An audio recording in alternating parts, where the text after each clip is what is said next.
बिस्मिल्लाहिर्रहमानिर्रहीम। अस्सलाम वालेकुम dear student, here I am professor Sagheer Ahmad और आप लोग देख रहे हैं professor Sagheer zoology channel. Dear student, last time हमने चैप्टर नंबर 3 एंजाइम्स के ऊपर डिस्कस कर रहे थे, जिसमें एंजाइम की डेफिनेशन, एंजाइम के कैरेक्टर्स को डिटेल से डिस्कस किया था। आज न्यू टॉपिक के साथ हाजिर हुए हैं। आज हम डिस्कस करेंगे टाइप्स ऑफ एंजाइम्स के एंजाइम्स की कितनी टाइप्स हैं। यूजुअली आपको मालूम है कि एंजाइम प्रोटीनियस इन नेचर होते हैं, लेकिन सम टाइम प्रोटीन के साथ साथ कुछ अदर सब्सटेंस भी क्या होते हैं, अटैच होते हैं। तो इस बिहाफ पर एंजाइम की दो मेजर टाइप्स बना दी गई। तो आइए लेक्चर की तरफ चलते हैं। Types of enzymes. तो usually two types of enzymes. Enzyme की दो बेसिक टाइप्स हैं। एक हमारे पास क्या है, सिंपल एंजाइम, और सेकंड है हमारे पास कॉम्प्लेक्स एंजाइम।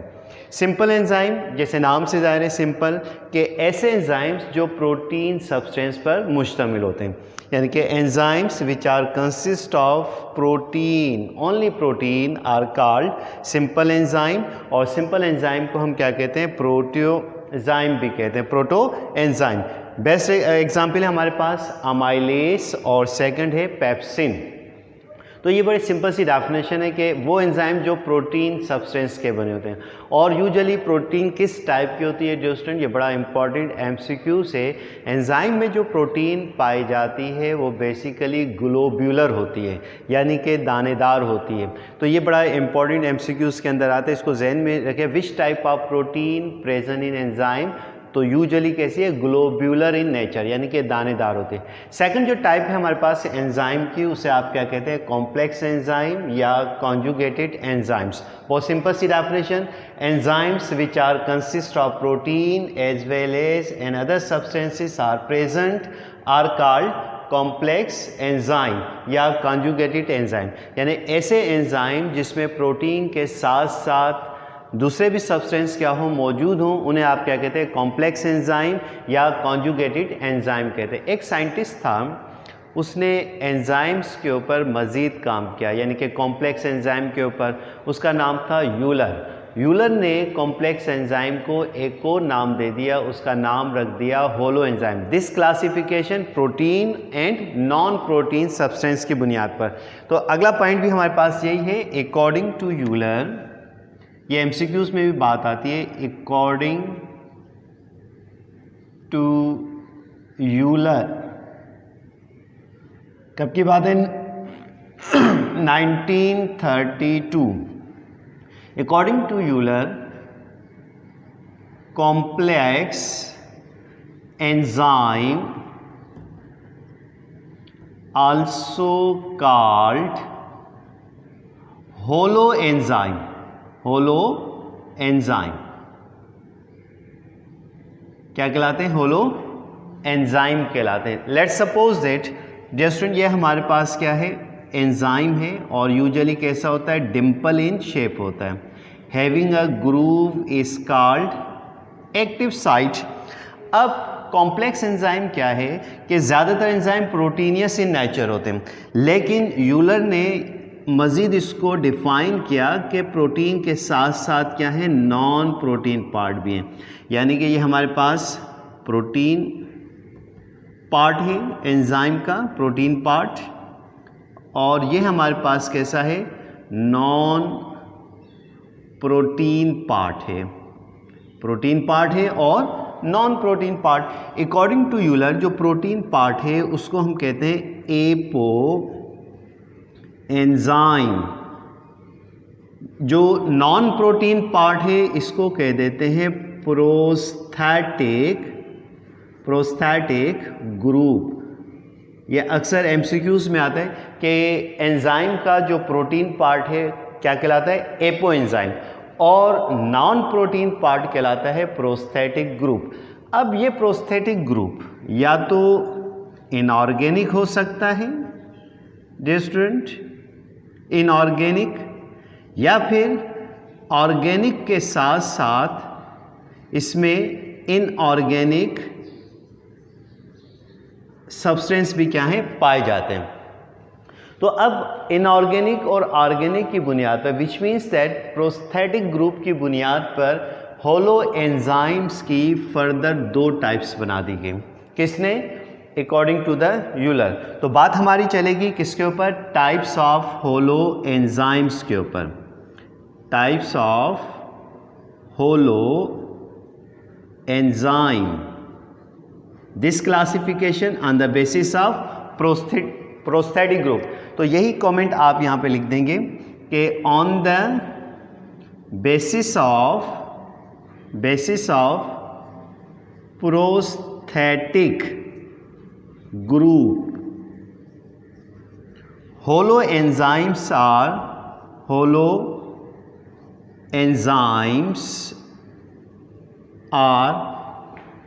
Usually 2 types. इसकी मज़ीद 2 टाइप्स हैं। अब वो कौन कौन सी टाइप्स हैं? नंबर 1, एक का नाम रख दिया कोफैक्टर्स,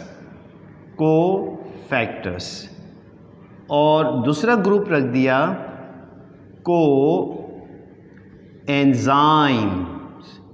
यानी कि प्रोस्थेटिक ग्रुप की बुनियाद पर होलो एंजाइम की फर्दर 2 टाइप्स आ गई। एक हमारे पास कोफैक्टर्स हैं और दूसरा हमारे पास क्या है, कोएंजाइम्स हैं। तो डियर स्टूडेंट, ये 2 बेसिक क्या हैं, टाइप्स हैं किसकी? होलो एंजाइम्स की। तो दोबारा सुन लीजिए, टाइप्स ऑफ एंजाइम, सिंपल जो कि प्रोटीन सब्सटेंस के होते हैं। कॉम्प्लेक्स एंजाइम जिसमें प्रोटीन के अलावा दूसरे सब्सटेंस भी क्या होते हैं, पाए जाते हैं, उनको आप क्या कहते हैं, कॉम्प्लेक्स। फिर यूलर ने कॉम्प्लेक्स एंजाइम के ऊपर मज़ीद काम किया। उसने ये देखा कि जो प्रोटीन पार्ट है वो ज़्यादा है और नॉन प्रोटीन पार्ट ओनली 1% है। कितना है? ओनली 1%। ये भी MCQs में बात आती। तो प्रोटीन पार्ट को उसने कह दिया एपो एंजाइम और नॉन प्रोटीन पार्ट का नाम रख दिया उसने प्रोस्थेटिक ग्रुप। अब इस प्रोस्थेटिक ग्रुप पर मजीद उसने रिसर्च की। तो अगर प्रोस्थेटिक ग्रुप इनऑर्गेनिक है तो उसे आप क्या कहेंगे? कोफैक्टर्स कहेंगे। और अगर प्रोस्थेटिक ग्रुप ऑर्गेनिक और इनऑर्गेनिक है तो उनको आप क्या कहेंगे? कोएंजाइम्स। स्क्रीनशॉट ले लें, फिर हम कोफैक्टर्स और कोएंजाइम के बारे में डिटेल से डिस्कस करेंगे। यस स्टूडेंट, स्क्रीनशॉट ले लीजिएगा।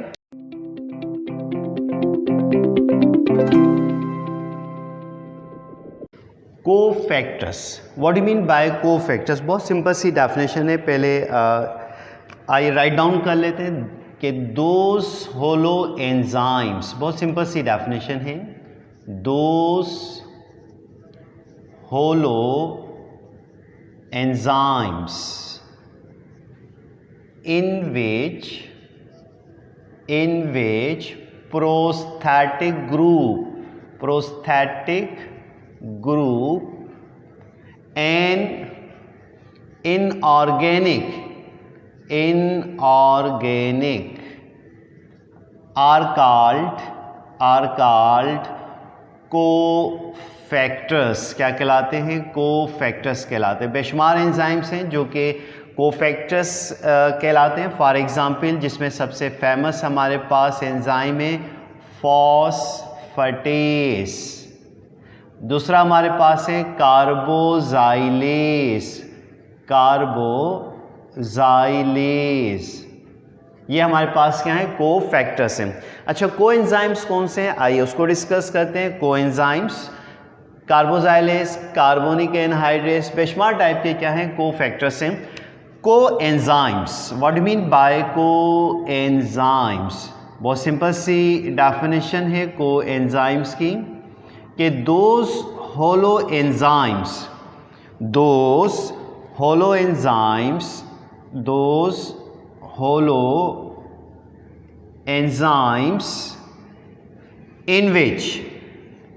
in which प्रोस्थेटिक ग्रुप, कौन सा प्रोस्थेटिक ग्रुप? जो यहाँ पर लगा हुआ है। ऑर्गेनिक भी हो सकता है, organic as well as inorganic called coenzymes. बहुत सिंपल सी डेफिनेशन है कि ऐसे होलो एंजाइम जिसमें प्रोस्थेटिक ग्रुप ऑर्गेनिक भी हो और इनऑर्गेनिक भी हो क्या कहलाते हैं? को एंजाइम्स कहलाते हैं। बेस्ट एग्जांपल हमारे पास एनर्जी रिच कंपाउंड जो कि ऑक्सीडेशन रिडक्शन में पार्टिसिपेट करते हैं, को एंजाइम्स कहलाते हैं। जैसे आपने एक example ATP adenosine triphosphate behave as a coenzyme. NADP also behave as a coenzyme। इसके अलावा NAD और NADP FMN अक्सर इसके शॉर्ट फॉर्म ये लिखे हुए, इसकी फुल फॉर्म लिखनी है आप लोगों ने। ATP adenosine T for try and P for phosphate. Energy rich compound भी है और behave as a coenzyme. जैसे NAD निकोटीन अमाइड,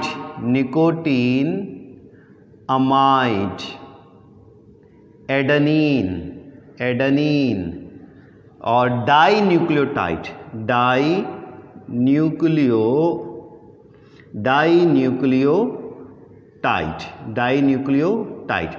अच्छा, NADP सेम है, nicotinamide, adenine, dinucleotide and P for क्या लिख देंगे आप लोग? फॉस्फेट। क्या लिख देंगे? फॉस्फेट। जबकि FMN फ्लेविन मोनो न्यूक्लियोटाइड, ये एनर्जी रिच कंपाउंड है, also behave as a coenzyme during the oxidation reduction process. तो ये हमारे पास एंजाइम की जनरल टाइप्स थी। एग्जाम में शॉर्ट क्वेश्चन आता है, define enzymes and types of enzyme. तो रिव्यू कर लेते हैं। एंजाइम्स, टाइप्स ऑफ एंजाइम दो किस्म की हैं, सिंपल एंजाइम और कॉम्प्लेक्स एंजाइम। कॉम्प्लेक्स एंजाइम को कॉन्जुगेटेड एंजाइम भी कहते हैं। सिंपल एंजाइम यानी कि एंजाइम प्रोटीन सब्सटेंस के हैं। कॉम्प्लेक्स प्रोटीन के साथ क्या है? नॉन प्रोटीन पार्ट भी क्या है? अटैच है। तो यूलर ने कॉम्प्लेक्स एंजाइम को एक और नाम दे दिया, होलो एंजाइम। तो बात हमारी चल रही थी होलो एंजाइम के ऊपर। अच्छा, ये जो कॉम्प्लेक्स एंजाइम है इसमें जो प्रोटीन पार्ट है उसको हम कहते हैं एपो एंजाइम, और जो नॉन प्रोटीन पार्ट है उसको हम कहते हैं prosthetic group. Prosthetic group inorganic भी हो सकता है, ऑर्गेनिक भी हो सकता है। तो इस प्रोस्थेटिक ग्रुप की बुनियाद पर होलो एंजाइम की दो टाइप्स हैं, एक कोफैक्टर्स हैं और दूसरे कोएंजाइम्स। कोफैक्टर्स उन एंजाइम्स को कहते हैं जिसमें प्रोस्थेटिक ग्रुप क्या है? इनऑर्गेनिक सब्सटेंस पर मुश्तमिल है, यानी कि phosphatase, carboxylase behave as a cofactor enzymes. जबकि कोएंजाइम्स ऐसे होलो एंजाइम जिसमें प्रोस्थेटिक ग्रुप ऑर्गेनिक भी है और इनऑर्गेनिक दोनों मौजूद हैं, उन्हें आप क्या कहते हैं? कोएंजाइम्स। और कोएंजाइम यूजुअली ऑक्सीडेशन रिडक्शन में क्या कर रहे होते हैं? पार्टिसिपेट कर रहे होते हैं, जिसमें ATP एडिनोसिन यानी कि ऑर्गेनिक है और ट्राइफॉस्फेट ये आपके पास क्या है? इनऑर्गेनिक है। NAD nicotinamide adenine dinucleotide और NADP nicotinamide adenine dinucleotide phosphate और FMN flavin mononucleotide behave as a coenzyme. तो डियर स्टूडेंट, उम्मीद है कि ये टॉपिक एंजाइम आपको समझ में आ गया होगा। वो स्टूडेंट जो आज लेक्चर के साथ जुड़े हुए हैं चैनल को सब्सक्राइब कर लें, बेल आइकन को ज़रूर हिट कर दीजिएगा ताकि जैसे ही वीडियो लेक्चर अपलोड हो आपके पास फर्स्ट एंड फर्स्ट आपके पास पहुंच सके। साथ साथ अपने दोस्तों को शेयर करें ताकि उनको भी फ़ायदा हासिल हो सके इस लेक्चर, क्योंकि ये लेक्चर जो है आपके सर आपको डिलीवर कर रहे हैं। ठीक है, जब आपके ही सर आपको ये तमाम लेक्चर्स आपके अकॉर्डिंग टू सिलेबस पढ़ा रहे हैं तो वैसे तो वीडियो बहुत सारी हैं, ठीक है, लेकिन आपके सर आपके ही सिलेबस जब आपको यानी कि पढ़ा रहे हैं तो बेहतर तरीके से आपको ये समझ में आएगा। तो उम्मीद है कि टॉपिक समझ में आ गया होगा। नेक्स्ट लेक्चर में नेक्स्ट वीडियो के साथ हाजिर होंगे। तब तक के लिए अपने सर प्रोफेसर सगीर अहमद को इजाज़त दीजिए। खुश रहें, खुश रहने की आदत बनाएं, खुशियाँ बाँटें, खुश होकर पढ़ें। अल्लाह हाफिज़।